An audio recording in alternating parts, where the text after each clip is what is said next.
Luchando por la justicia. Soluciones legales para el día a día. Luchando por la justicia. Hola, ¿qué tal, amigas y amigos de Luchando por la Justicia? Esperando que se encuentren muy bien y que tengan un viernes espectacular. Yo soy Jessica Torres y nos escuchamos a través de Ciudadana 660. Asimismo, invitarles como cada viernes a escuchar el contenido de este programa que generamos para todas y todos ustedes. Asimismo, que sepan que este contenido se sube a la página oficial del IMER. Y el día de hoy tenemos a un súper invitado, quien es un gran amigo. Él es abogado por la Escuela Libre de Derecho. También es integrante del INCAM y es socio en el despacho Capín Abogados. Querido Eric Mena, bienvenido a Luchando por la Justicia del IMER Radio. Hola, ¿qué tal, Jessica? Mucho gusto por la invitación y estamos aquí. No, hombre, amigo, muchas gracias a ti y vamos a platicar de este tema que ha sido tan mediático últimamente sobre la propiedad intelectual. Muchos sabemos que existe legislación en la materia, que existen diversos asuntos que se han resuelto desde el Poder Judicial, pero queremos saber y arrancar con entender qué es la propiedad intelectual, en dónde se tiene que registrar, si en el INPI o en qué otro instituto, qué consecuencias legales o si es que no las hay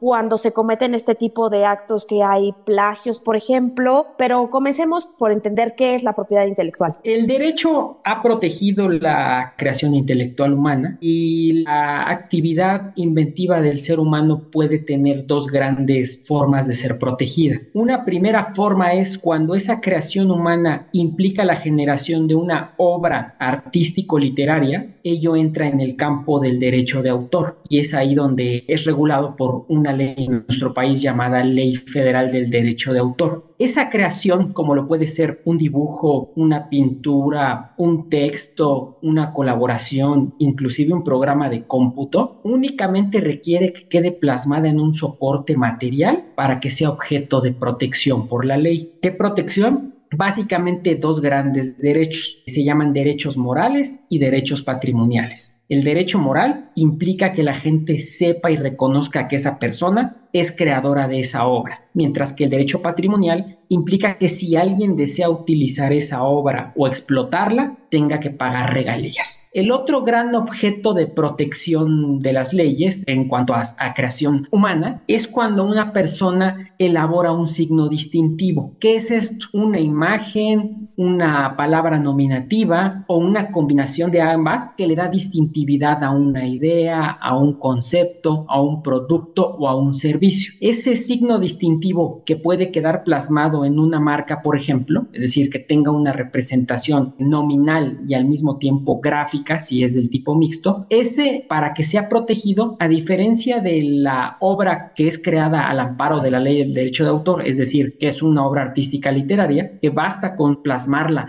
en un soporte material, una marca, por el contrario, para que sea objeto de protección requiere de un registro. ¿Quién otorga el registro en nuestro país? El Instituto Mexicano del Derecho de Autor. Es un registro que se obtiene mediante una presentación de un trámite que hoy en día puede hacerse inclusive por medios electrónicos, pagando unos derechos que más o menos al día de hoy deben de ser como 2,500 pesos más IVA. Y una vez que el Instituto Mexicano de la Propiedad Industrial revisa que en todo caso ese signo distintivo sea original y no sea semejante en todo caso en grado de confusión con otro previamente registrado, otorga un derecho exclusivo para que el creador de ese signo lo pueda utilizar exclusivamente durante 10 años. Oye, querido Eric, pero entonces, por ejemplo, no solamente podemos registrar tal cual una marca, entonces también puede ser patentes, derechos de autor, secretos comerciales, franquicias, pero esta propiedad intelectual, justamente como nos dejas ver, pues busca garantizar este derecho de las personas que fueron las generadoras del contenido. Sin embargo, ¿qué efectos o qué consecuencias jurídicas puede traer el que no se garantice o que otra persona ocupe este contenido que ya ha sido registrado? Correcto, como bien lo dices, esa creación, ese signo distintivo, dependiendo de la manera en cómo está materializada, puede ser objeto de diferentes registros. Si ese signo distintivo es una imagen, como lo decía, con una cuestión nominativa y que puede inclusive tener un diseño, es una marca.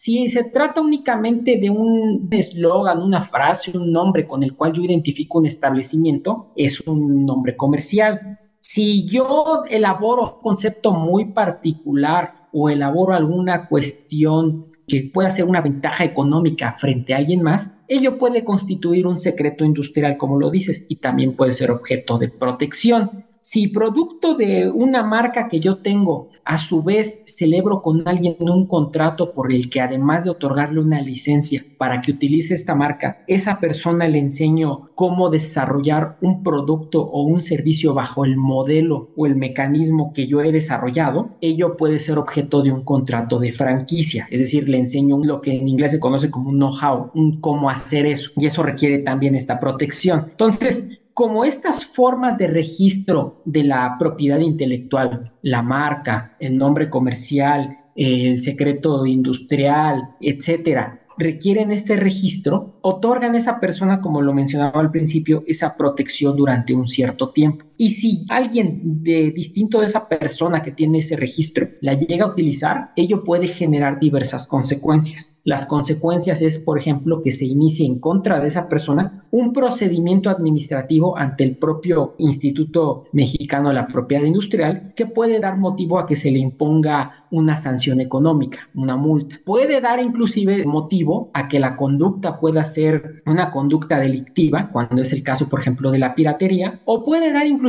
también motivo a que esa persona que tenga ese registro exclusivo me demande ante los tribunales civiles daños y perjuicios por utilizar ese signo distintivo sin su autorización o sin la licencia correspondiente. ¿Cómo podemos saber por qué vía va a venir aparejada esta posible sanción por ocupar justamente sin permiso, sin autorización? ¿De qué se distingue, por ejemplo, el tema de la piratería? Mira, por un lado, creo que es importante que tu audiencia tenga en cuenta dos aspectos. Lo primero es el organismo que he venido mencionando que regula los aspectos relacionados con la propiedad intelectual en nuestro país, el Instituto Mexicano de la Propiedad Industrial, es un instituto que afortunadamente en los últimos años ha buscado sus procesos y sus procedimientos puedan ser conocidos y puedan estar al alcance de la población en general a través de herramientas tecnológicas. Entonces, uno puede directamente, por ejemplo, en Internet, en Google, si uno coloca en el buscador la palabra Marcanet, los puede enviar a una plataforma que opera hoy en día el Instituto Mexicano de la Propiedad Industrial y en la cual puedes buscar si ese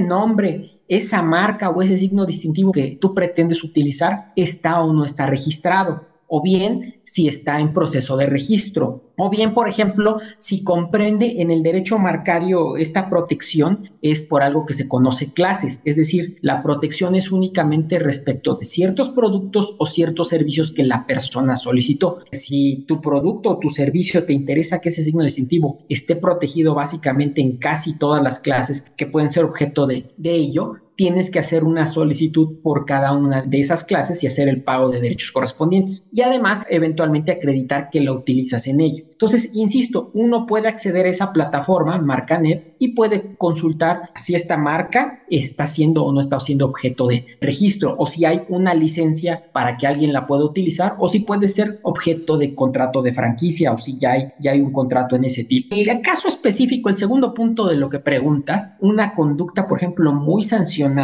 y que conocemos comúnmente como piratería, es cuando una persona o una empresa, alguien, produce un producto idéntico a otro que está protegido por esa propiedad intelectual, pero inclusive replicando la marca, pero sin que se trate del producto original, o bien sin contar con una licencia para poder utilizar esa marca. Entonces, un producto pirata es técnicamente un producto cuyas características son similares o idénticas al producto original, pero insisto, utilizando de por medio una marca respecto de la cual sabe la persona que lo ha fabricado que no tiene autorización del titular para utilizarla y para ostentarse como que se trata de esa marca. Oye, Eric, y ahorita que comentas este punto respecto del tema de la piratería propiamente realizada o ejecutada por las empresas, personas morales, pues también me haces pensar en este mercado informal en el cual, bueno, nos encontramos con contenido como música, series, películas, etc., diversidad de contenido que no solamente se reproduce en este mercado informal de forma física,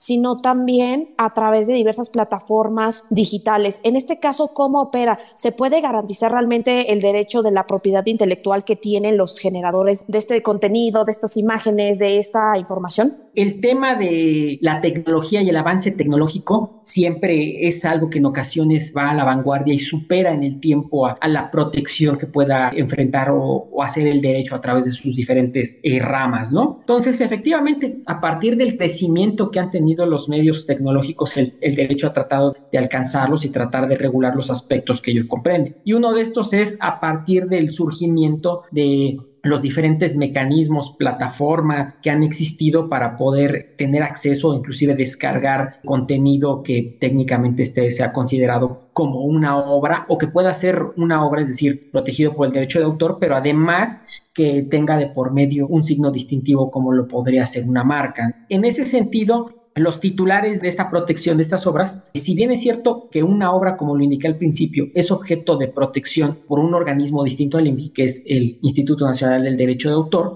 al final del camino ya la cuestión relacionada con imponer infracciones por el uso de obras que no estén autorizadas, antes de ser un tema penal, podría ser objeto de una infracción y esa infracción conoce el INPI. ¿Qué se hace en esos casos? La persona titular del derecho tiene que iniciar el procedimiento. El instituto puede hacer visitas de verificación o de inspección. Al momento de las visitas puede llegar a imponer medidas provisionales que puedan ser ordenar que se suspenda la comercialización de sus productos, de sus servicios, retirar la mercancía de por medio, y en el caso de cuestiones tecnológicas podrían ser también en ese tipo, ¿no? Es decir, imponer u ordenar a quien tenga los soportes materiales, los soportes tecnológicos o el lugar donde esté almacenada esa información para que se suspenda ello. Asimismo, en todo caso, si la conducta implica de por medio el utilizar una cuestión que pueda ser objeto, que pueda estar regulado inclusive como una conducta delictiva, en todo caso la Fiscalía puede también llevar a cabo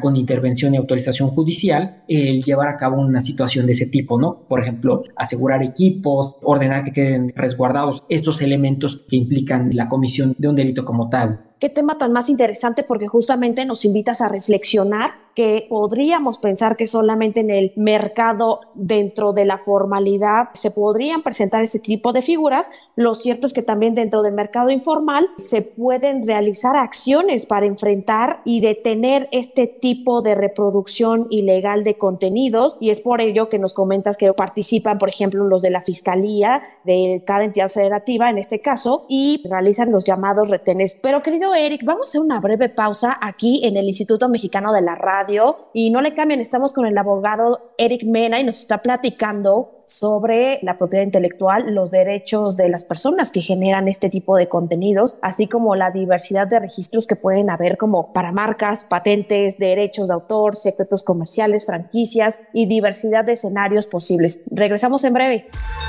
Luchando por la justicia, para fortalecer tu conocimiento y que las diferencias individuales no sean argumento para justificar la desigualdad, el maltrato o la discriminación. En un momento regresamos, Luchando por la justicia.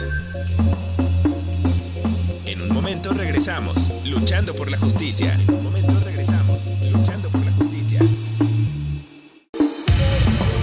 Continuamos, Luchando por la justicia.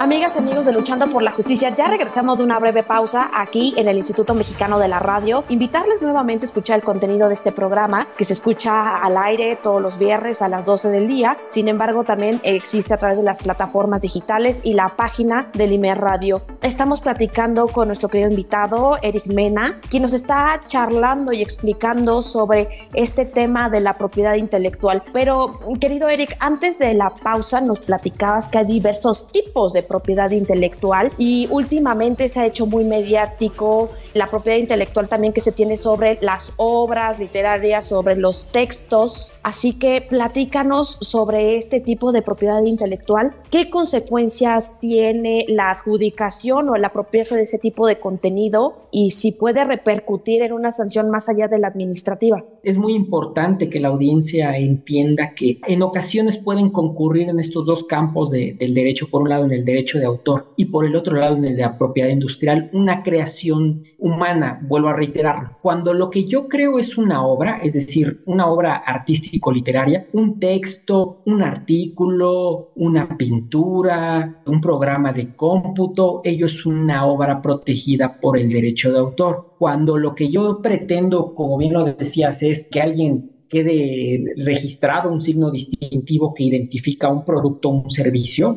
con un nombre o con una imagen, ello es una marca, ¿no? Pero en ocasiones se pueden dar las dos. Esa creación que yo hago, por un lado, puede ser una representación pictográfica y es una obra protegida por el derecho de autor, pero por el otro lado puede ser un signo distintivo que quiero utilizar para identificar mi producto o servicio, y en ese sentido es una marca. Ahora bien, en particular respecto de estos temas digitales que has comentado y que pueden ser también interesantes para la audiencia, al final del camino, cuando quedan soportadas en algún soporte material, pueden constituir fonogramas o videogramas y ellos están protegidos por la Ley Federal del Derecho de Autor. Pero además, el utilizar en todo caso dolosamente, por ejemplo, una obra protegida por el derecho de autor con la finalidad de obtener un lucro y sin tener una autorización correspondiente puede ser motivo de una conducta penal. Así, el artículo 424, fracción tercera del Código Penal Federal, es decir, es un delito federal, considera que el usar en forma dolosa con finalidad de lucro, es decir, pretendiendo obtener una ganancia y sin tener una autorización correspondiente, una obra protegida por la Ley Federal del Derecho de Autor. Pero además, la ley penal que tutela, en ese caso, esa conducta puede ser motivo de una pena de 6 meses hasta 6 años de prisión y de 300 a 3,000 días de multa. Pero además, por ejemplo, el Código Penal Federal considera como un delito que una persona, por ejemplo, lleve a cabo el utilizar ciertos productos con la finalidad de especular comercialmente, tener una ganancia, realice copias, duplique, vamos a decirlo así, obras, fonogramas, videogramas o libros tutelados por la Ley Federal del Derecho de Autor. Y en ese caso la sanción puede ser todavía más grave, porque la sanción puede ser una prisión de 3 hasta 10 años y de 2,000 hasta 20,000 días de multa, de acuerdo con el artículo 424 bis del Código Penal Federal. Sí hay que tener mucho cuidado con utilizar en todo caso obras que estén protegidas por la ley. La única manera de utilizarlas correctamente es obteniendo la autorización correspondiente del titular, y esa autorización, pues por regla general, requiere el pago de alguna regalía o contraprestación. Y en el caso que se ha visto de forma muy mediática, ¿sería posible que una persona pierda algún grado académico, este tipo de reconocimientos o designaciones como servidor o servidora pública, que lleve aparejada esta consecuencia por haber incurrido o probablemente incurrido en estos escenarios? El derecho en sí como tal, en ese sentido, entiendo a dónde vas y me parece un tema muy interesante. Al final del camino, ahí concurren varios aspectos. El utilizar quizás un texto que es creación de alguien, es decir, técnicamente es una obra literaria, con la finalidad de generar a su vez, de que yo la reproduzca y yo pueda generar otra obra con la finalidad de cumplir con ciertos requisitos académicos. Efectivamente, por un lado podría caer en el tema del derecho de autor y podría dar motivo a que me hicieran una reclamación, porque al final del camino no estoy respetando en todo caso el derecho moral, que es decir, que la gente tenga pleno conocimiento de quién es el autor de esa obra. Podría ser por un lado dar motivo a ello, ya dependiendo de la normatividad específica de la institución, puede ser motivo inclusive para la cancelación del grado respecto. Entonces es muy importante al final del camino el cuidar esos aspectos. Si utilizamos una obra de alguien con una finalidad académica, el que ésta sea citada debidamente, y citar es eso, reconocer al final del camino el derecho moral, es decir, reconocer quién es el autor de esa obra en particular. Tengo 2 preguntas más, querido Eric. ¿Se puede llegar a una mediación para poder resolver este tipo de conflictos? Ok, en el caso específico de las obras artístico-literarias, por la Ley Federal del Derecho de Autor, aplica procedimientos de avenencia, precisamente porque la ley en la materia lo permiten. Y esto con la finalidad de que las partes puedan ponerse de acuerdo precisamente en el objeto de la reclamación, que la mayoría de las veces es una cuestión de derecho patrimonial. Además, en el caso muy muy particular de que esta reclamación pudiera dar motivo a una vía judicial porque sea una obra, o también cuando estemos en el camino de una marca, que espero ya haya quedado muy claro que es un signo distintivo, lo vuelvo a reiterar,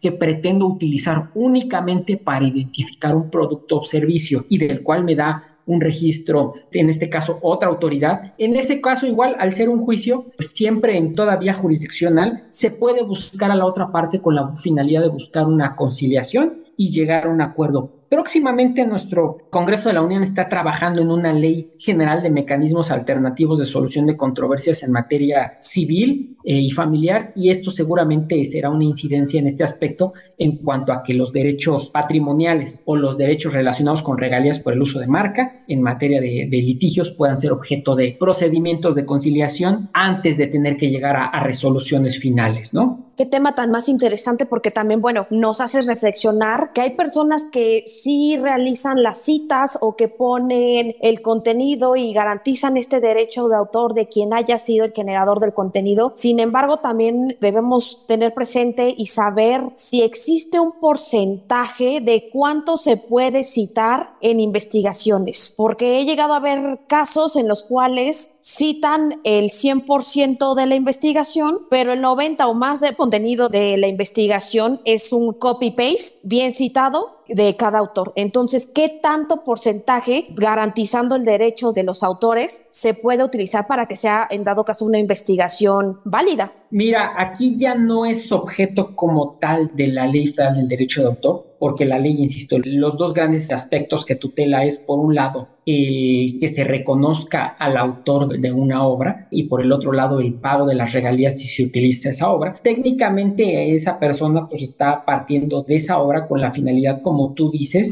de cumplir con un aspecto académico. La realidad hoy en día, ya en el caso concreto, es las instituciones académicas llegan a tener en algunos casos lineamientos que marquen esto que tú indicas, porque al final del camino en muchas normatividades ya internas en las instituciones académicas se pide que si la persona va a obtener un grado mediante la creación de una obra, es decir, en específico de una tesis, por ejemplo, o de una tesina, siempre va de la mano el elemento principal, casi siempre en normatividad o en reglamentos, se pide que sea novedosa, algo que sea distinto a lo que ya existe en el campo de estudio que corresponde, ¿no? Puede uno tomar una referencia, puede tomar una obra anterior, citándola, como tú dices, debidamente, pero con la finalidad de generar nuevo conocimiento, no únicamente para hacer una compilación o una finalidad distinta. Totalmente, querido Eric, realmente nos invitas a la reflexión sobre este punto final de tiene que ser obras y contenido novedoso, pero eso ya será un reto sin duda para las autoridades académicas y para todas las autoridades justamente que se encargan de analizar estos temas. Pero querido Eric, se nos acabó el tiempo aquí en el IMER Radio y quisiera pedirte dónde te encontramos en redes sociales, algún anuncio ahí que nos quieras dar, alguna recomendación. Con todo gusto, me pueden encontrar en Twitter, en TikTok como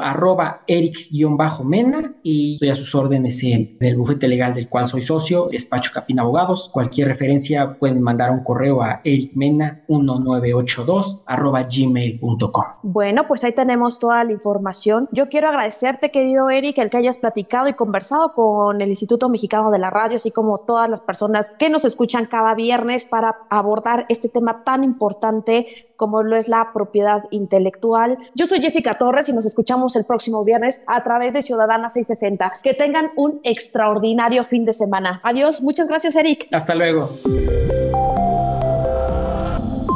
Cápsula de la semana. Cápsula de la semana.